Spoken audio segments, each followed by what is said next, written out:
And good afternoon, everyone. I'm Kira Phillips. And I'm Terry Moran. And we start with that breaking news. Democratic Senator Joe Manchin of West Virginia says he will not be seeking re-election in 2024, announcing the news just a few minutes ago. I've made one of the toughest decisions of my life and decided that I will not be running for re-election to the United States Senate. But what I will be doing is traveling the country and speaking out to see if there is an interest in creating a movement to mobilize the middle and bring Americans together. So that sure sounds like Joe Manchin is looking beyond the Senate. He's talked about possibly running for president as an independent, but his announcement makes it, virtually impossible for Democrats. Well, let's not go that far. Let's just say it makes it so much harder for Democrats to hold on to that Senate seat in deep red West Virginia and therefore their Senate majority. ABC's Jay O'Brien joins us now with more. So, Jay, break this down for us. I mean, is there any chance the Democrats can hold on to the majority? I suppose there is. They could win somewhere else, but is it bye-bye West Virginia for Democrats? Well, certainly. Let's just first start with the surprise of this all, guys. Not to take a step back here, but this came as a shock to the political system here on Capitol Hill. The Senate was out for the day, and then this drops as a bombshell towards the end of their legislative day.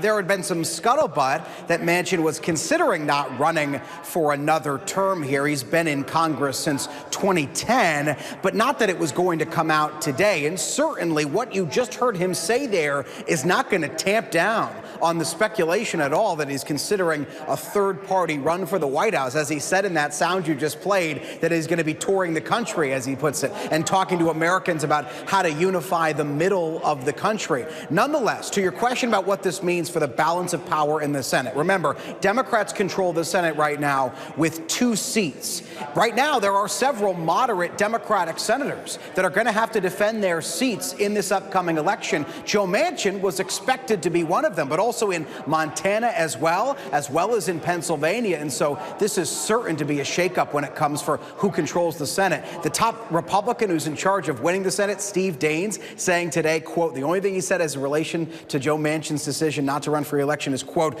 we like our chances in West Virginia, guys. So, Jay, just looking at this one part that he said in his statement, but what I will be doing is traveling the country and speaking out to see if there is an interest in creating a movement to mobilize the middle. Read between the lines. And what do you think this could mean for Democrats heading into 2024?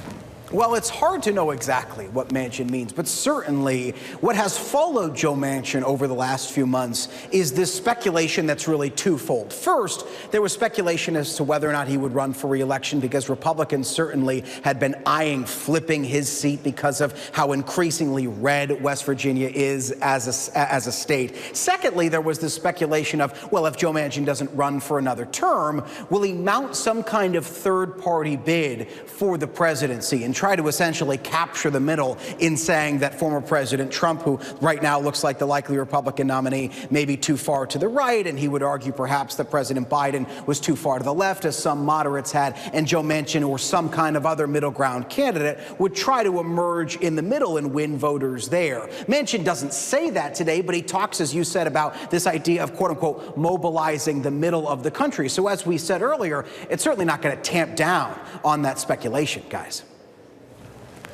All right. Jay, thanks very much. So let's continue the conversation with our powerhouse political panel. ABC News contributor and former Republican Congresswoman Barbara Comstock of Virginia. She joins us now along with Democratic strategist Karen DeFilippi. So, Barbara, let me begin with you. You served in Congress same time Joe Manchin was there. Tell us what he's made of and how big of a deal this is. Listen, I like Joe. He's a moderate. My district abutted West Virginia. I've got family in West Virginia. But I don't think this is a surprise that he's not running. And obviously, Republicans feel very confident. They felt confident before, but even more confident now that they can take that seat, which would then put it at 50-50 in the Senate. And the only way Democrats then would stay in control would be with President Biden winning re-election, assuming that there are other seats that aren't gained. Now, they are targeting several other seats that they feel pretty good about, but this was their number one pickup opportunity. So Joe Manchin retiring just made that a lot easier. So, Karen, same question to you. How big of a blow do you think this is to Democrats? Well, when you're the party in power and you're trying to hold your majority, you always hope that your incumbents will stay there and run for re-election. But for a variety of reasons, they often leave office or seek to retire. And, Senate Democrats have been counted out or counted down many times before. And if you look at the past 2 cycles, they overperformed expectations. And I think we have great incumbents across the board in some really tough seats and some more moderate seats. And I think if I were Senate Democrats, I would feel great about the rest of my incumbents. And this is also an organization that has been historically great at candidate recruitment. I think what the Republican side will continue to put up in every state is a MAGA extremist. We saw that earlier this week on Tuesday. So if, the Senate Democrats are probably going to have to go find some pickup opportunities, but there's a lot of time between now and next November. And Barbara, one more on Manchin. He's going to travel the country listening to people, which I think means he's going to look for money and test the waters. Can he do it? Is there such a thing as a possible movement to mobilize the middle? And which party would benefit from that? Could he throw the election into the House of Representatives by just winning a few states? Well, that's exactly the concern. And the no labels effort that I think, he's been flirting with. What happens is when you put a name on the candidate that you're going to have, that interest dries up because it's always an interest in some magical person out there that's different from some, a known commodity. I do think Democrats, Joe Manchin has always gotten attacked by a lot of Democrats. Now it's like, gee, why didn't we maybe try and get him to stay there? Because he was obviously their best shot to hold that seat. But I think the third party option, when they put a name on it, will be less likely to do anything other than help Donald Trump. And they've said if that's all it does, then they don't want to do it. I have my doubts about that, but I think Joe Manchin himself, I would certainly hope that he wouldn't be someone interested in helping Donald Trump get back in the White House. Karen, what do you think? I think, first of all, there is a little bit of a question mark that if Senator Manchin was going to run for president, who he would pull from more. And I think conventional wisdom might say President Biden, but this is a man who has been historically in the middle, if not sort of to the right of the middle. And the Republican Party has shifted so far to the extreme right, the MAGA agenda. I think he could potentially pull more votes in the other direction. But I think all of that is sort of beside the point because I'm confident that Joe Biden is going to be the Democratic nominee.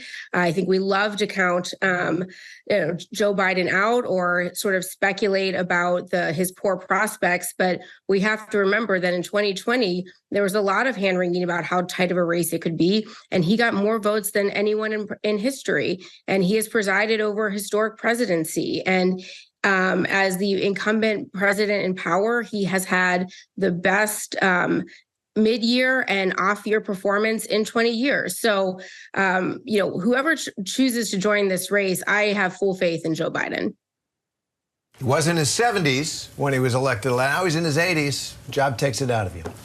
But Karen DeFilippi and Barbara Comstock, thanks very much.